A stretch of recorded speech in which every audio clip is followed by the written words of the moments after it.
અરે મમ્મી, આજ તો તમારા પસંદનું જમવાનું બનાવ્યું છે. રીંગણાનો ઓળો ને રોટલા બનાવ્યા છે આજ તો મેં. હા. રોટલો ને રીંગણનો ઓળો બનાવ્યો છે એમ? તું મને એક વાત કે, મારી તબિયત જ્યારે સારી નહીં હોતી ત્યારે તમે શું બનાવીને ખાવ છો? સેન્ડવિચ બનાવશો ને પીઝા બનાવશો ને ભાજી પાઉં બનાવશો ને હારું હારું બનાવીને ખાશે જ્યારે મારે ના ખાવાનું હોય ને ત્યારે.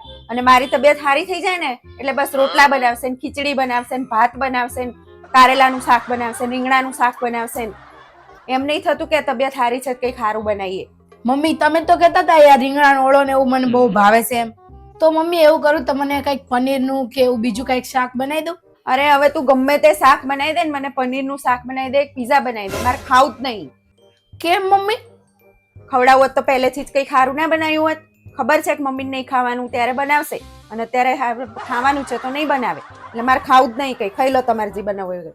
અમને રોજની ખોટી આદત પડી ગઈ છે. ગમે એ બનાવી દો ને પણ ના, એમને કાંઈક ને કાંઈક વાંધો ઉઠાવો હોય. હવે અમને રોજ કાંઈક કહેવાનું જ નહીં.